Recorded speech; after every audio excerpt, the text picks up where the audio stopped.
ایک خاص واقعہ جو ہے اس کا پس منظر ہے، اس کو سمجھ لیجئے کہ یہ موضوع یہاں زیر بحث کیسے آ گیا۔ یہ تیسرا نقطہ ہے، اس کو شان نزول بھی کہتے ہیں، اور در حقیقت یہ میں اس کے لیے لفظ استعمال کر رہا ہوں پس منظر۔ اس آیت کے پس منظر میں تحویل قبلہ کا جو واقعہ ہوا ہے وہ ہے، آپ کے علم میں ہوگا کہ حضور جب تک مکے میں رہے آپ نماز ایسے پڑھتے تھے، خانہ کعبہ کے جنوبی سمت میں کھڑے ہوتے تھے، جو رکن یمانی ہے، اور دوسرا وہ رکن ہے جس میں کہ حجر اسود نصب ہے۔ ان دونوں کے درمیان اگر کوئی شخص کھڑا ہوگا تو اس کو کہتے ہیں استقبال القبلتین، بیک وقت خانہ کعبہ بھی سامنے ہے اور بالکل سیدھ میں بیت المقدس بھی سامنے ہے۔ استقبال القبلتین مکے میں رہتے ہوئے ممکن تھا، اس لیے کہ اگر آپ خانہ کعبہ کے جنوب میں کھڑے ہیں تو آپ کے سامنے کعبہ ہے اور اسی سیدھ کے اندر بیت المقدس بھی ہے۔ لیکن جب آپ ہجرت فرما کر تشریف لے آئے مدینہ منورہ، اب مدینہ منورہ کے جنوب میں ہے بیت اللہ، خانہ کعبہ، مکہ مکرمہ، اور شمال میں ہے بیت المقدس، لہذا اب استقبال القبلتین تو ممکن نہیں۔ اب یہ ہم نہیں جانتے، نہیں کہہ سکتے کہ آیا یہ کسی وحی خفی کی بنیاد پر ہوا، اس لیے قرآن میں کوئی وحی جلی موجود نہیں، یا یہ حضور کا اپنا اجتہاد تھا جس سے کہ اللہ تعالیٰ نے پھر ریکگنائز کر لیا، اس کو منظور کر لیا۔ لیکن حضور نے مدینے جا کر نماز پڑھنی شروع کی بیت المقدس کی طرف رخ کر کے، شمال کی طرف، اور خانہ کعبہ پشت پر ہے۔ یہ چیز شاخ گزر رہی تھی ان لوگوں کو جو مکے سے چل کر آئے تھے، جتنی محبت انہیں خانہ کعبہ سے تھی اس کا ہم اندازہ نہیں کر سکتے۔ خود حضور جب روانہ ہوئے تھے مکے سے ہجرت کے لیے تو آپ خانہ کعبہ کے پردے پکڑ کر چمٹ کر آپ نے کہا تھا کہ اے کعبہ تجھے معلوم ہے، اے بیت اللہ تو جانتا ہے مجھے تجھ سے کتنی محبت ہے، لیکن یہاں کے لوگ مجھے یہاں نہیں رہنے دے رہے، میں یہاں سے جانے پر مجبور ہوں، یہ تجھ سے ہجرت کر کے جا رہا ہوں۔ اس حوالے سے سب کو پسند ہے، لیکن یہ کہ نماز پڑھ رہے ہیں خانہ کعبہ کی بجائے بیت المقدس کی طرف رخ کر کے۔ اس کے بعد 16-17 مہینے کے بعد قرآن مجید میں حکم آ گیا، قد نرى تقلب وجهك في السماء فلنولينك قبلة ترضاها فول وجهك شطر المسجد الحرام۔ اے نبی، ہم آپ کے چہرے کا بار بار آسمان کی طرف اٹھنا دیکھتے رہے ہیں۔ حضور انتظار کر رہے تھے کہ کب حکم آئے کہ ہم خانہ کعبہ کی طرف رخ کر لیں۔ اس سے میرا گمان یہ ہے کہ وحی خفی کی بنیاد پر حضور کا فیصلہ تھا۔ قرآن مجید میں جو وحی آ گئی ہے شامل ہے، اسے وحی جلی کہتے ہیں، اور حضور پر اور بھی وحی ہوتی تھی، وحی خفی جو قرآن مجید میں شامل نہیں ہے۔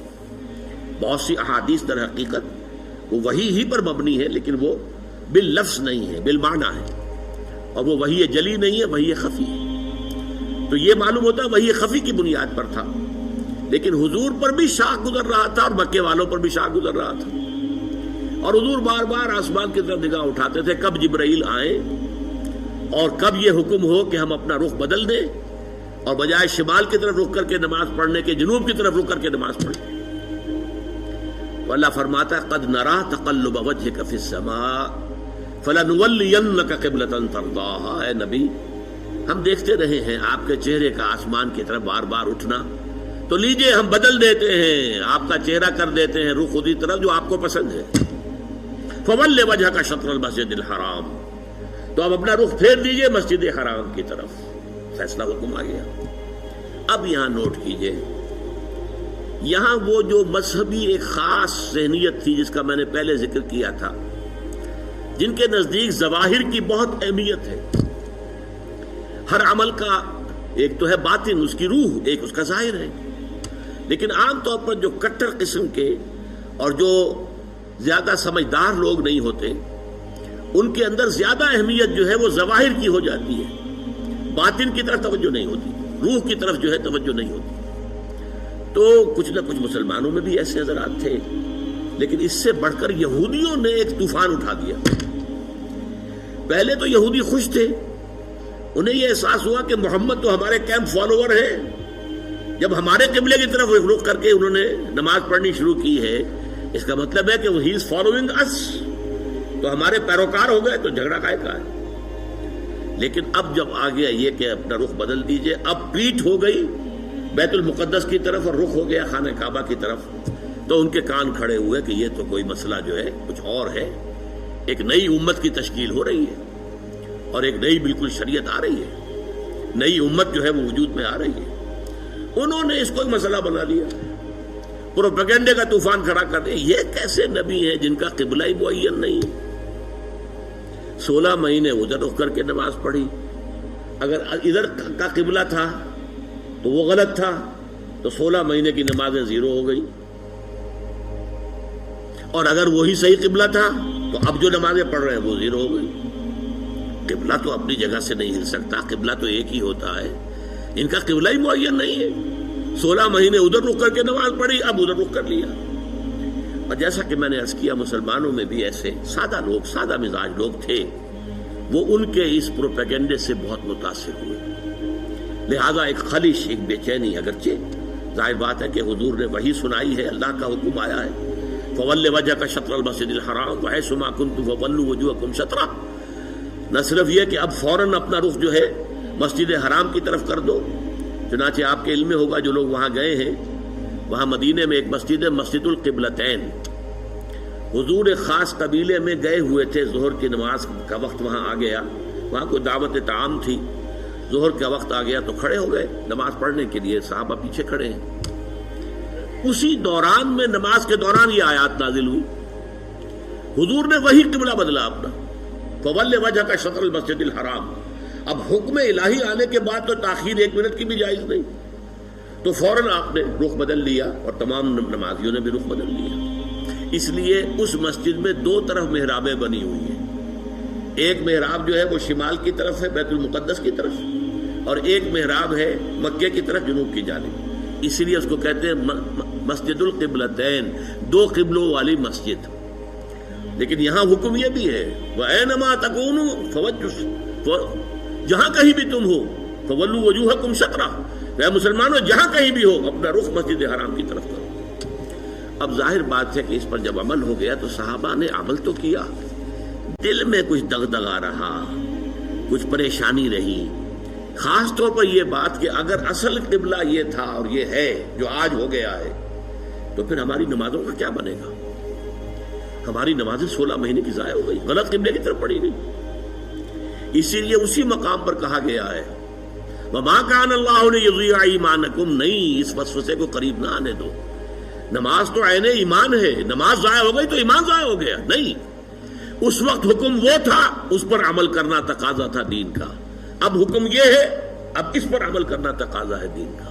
نہ وہ غلط تھا نہ یہ غلط ہے. تم کسی سمت سے نہ بندھ جاؤ، تم ظاہر کے ساتھ زیادہ جو ہے اپنے آپ کو وابستہ نہ کر لو. نماز کی اصل روح، دین کی اصل روح تو کیا ہے؟ اللہ پر ایمان، اللہ کا یقین، رسول کی اطاعت، رسول کا فرمان. پہلے وہ تھا تو اللہ تعالیٰ نے مکے والوں کا امتحان لے لیا تھا کہ آیا وہ اپنے آبائی، اس لیے کہ مکہ جو ہے اور بیت اللہ جو ہے وہ تو ان کا سمجھیے کہ قومی شعار کے درجے کے اندر رکھنے والی چیز تھی، قومی شعائر میں سے. اب اس کی طرف پشت کرنا سب پر بھاری گزرا. لیکن یہ کہ وہ رسول کے ساتھیوں کے پورے بندھے ہوئے تھے، تو جو حکم رسول کا وہ انہوں نے قبول کیا. اور اب ان لوگوں کے لیے امتحان آ گیا جو مدینے میں رہتے تھے اور یہود کے زیر اثر تھے، اور اس کی وجہ سے بیت المقدس کا مقام ان کی نگاہوں میں بہت اونچا تھا. اب اس کی طرف پیٹھ کرنی پڑ رہی ہے. تو ان کے ایمان کا جو ہے وہ اللہ تعالیٰ نے امتحان لے لیا، اور تمام صحابہ جو ہیں دونوں امتحانوں میں ثابت قدم اور کامیاب ہوئے. اب لیکن اس خلش کو مٹانے کے لیے دیکھیے عجیب ہے یہ بات. یہ مسئلہ آج ہمیں معلوم ہوتا ہے کہ بڑا ہی چھوٹا سا مسئلہ ہے. جب یہ مسئلہ آیا تھا تو یہ چھوٹا نہیں تھا، بہت بڑا مسئلہ تھا، بہت بڑا مسئلہ تھا. خاص طور پر وہ جو ایک ذہنیت ہے کہ جو دین کے اعمال ہیں ان کی روح کی بجائے ساری نگاہ جو ہے وہ اس کے ظاہر سے وابستہ ہو جاتی ہے، اس کے لیے یہ معاملہ بہت کٹھن تھا. یہی وجہ ہے اس قرآن مجید میں آپ کے علم میں ہوگا پورے 2 رکوع ہے تحویل قبلہ کے اوپر. حالانکہ آج ہمارے نزدیک کوئی بڑا مسئلہ نہیں تھا، لیکن یہ کہ وہاں اس وقت ڈی فیکٹو جو اس وقت کی سچویشن تھی اس میں اس کی اتنی اہمیت تھی، دلوں پہ جو کیفیت گزر رہی تھی اس کا جو ہے صحیح طور سے اس کا علاج اور اس کا معالجہ اور مداوع ضروری تھا۔ 2 رکوع جو ہے، رکوع 17واں اور 18واں، دوسرے پارہ سیقول کے پہلے 2 رکوع خاص اسی پر ہے، جس تکرار کے ساتھ فولوا وجوہکم شطرہ، فولوا وجوہکم شطرہ، اس سے 2 رکوع پہلے ایک بات کہی گئی، یہ آپ کو ملے گا 14ویں رکوع کے اندر، وَلِلَّهِ الْمَشْرِقُ وَالْمَغْرِبُ فَأَيْنَمَا تُوَلُّوا فَثَمَّ وَجْهُ اللَّهِ۔ دیکھو لوگوں، مشرق اور مغرب سب اللہ کے ہیں، تم جدھر بھی رخ کرتے ہو وہ اللہ کا رخ ہے۔ اللہ کسی رخ میں محدود نہیں ہے۔ کیا مغرب صرف اللہ کا رخ ہے؟ مشرق نہیں ہے؟ آج آپ کو معلوم ہے کہ ہم پڑھتے ہیں مغرب کی طرف، اور امریکہ والے یا افریقہ والے وہ مشرق کی طرف نماز رخ کرتے پڑھتے ہیں۔ تو مشرق و مغرب سے کوئی فرق واقع نہیں ہوتا۔ اور دوسرے یہ کہ کوئی قبلے کی سمت معین کر دینا، اس کا مطلب یہ نہیں اللہ اس سمت میں محدود ہے، بلکہ یہ تو تمہاری ہم آہنگی کے لیے، یکسانی کے لیے، یک رنگی کے لیے۔ ایسا نہ ہو کہ اب آپ کھڑے تو کسی کا رخ ادھر ہے، کسی کا رخ ادھر ہے، کسی کا ادھر ہے، کسی کا ادھر ہے، یہ نہیں، سب ایک رخ میں کھڑے ہوئے ہوں، صفیں بندھی ہوئی ہوں۔ دیکھنے والا جو ہے کوئی شخص اگر آ جائے اچانک، وہ بھی اس سے متاثر ہوتا ہے۔ ایک فرانسیسی سیاح صرف اس منظر کو دیکھ کر ایمان لے آیا تھا۔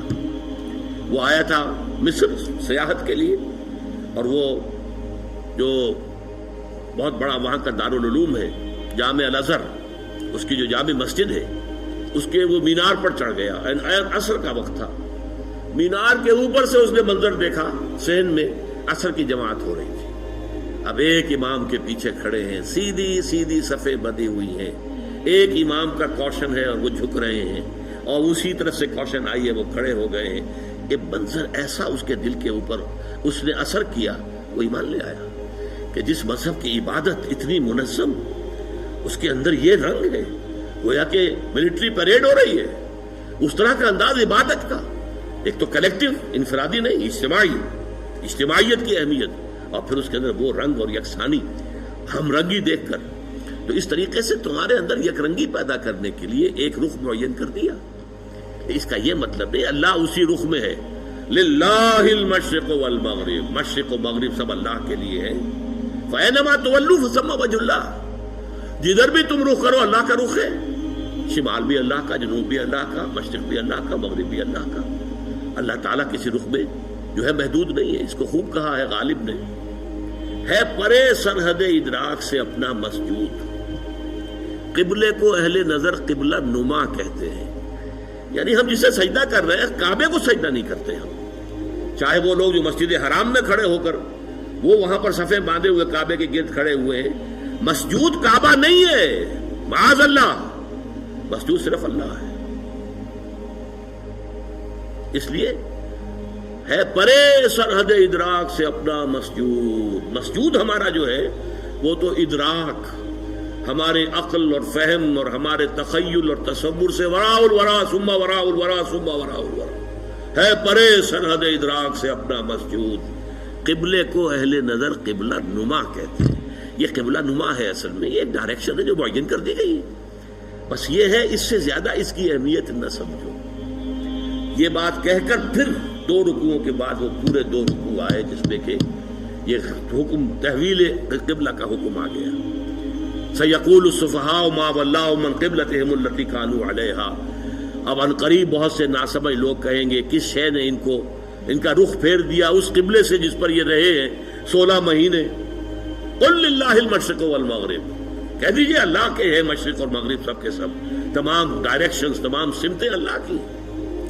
اب دیکھیے اس کے بعد 2 رکوعوں میں تحویل قبلہ کے احکام لانے کے بعد پھر 2 رکوعوں کے بعد 19-20 نکال دیجئے، پھر 21ویں رکوع کی یہ پہلی آیت ہے۔ گویا کہ یوں سمجھیے کہ یہ جیسے میرا دھڑ ہے، 2 رکوع 17-18 یہ تو میرے دھڑ کے مانند ہے کہ 2 رکوع مکمل ہے تحویل قبلہ کے حکم پر، لیکن 2 رکوع پہلے بھی ایک آیت آ گئی، للہ المشرق والمغرب فَأَيْنَمَا تُوَلُّوا فَثَمَّ وَجْهُ اللَّهِ۔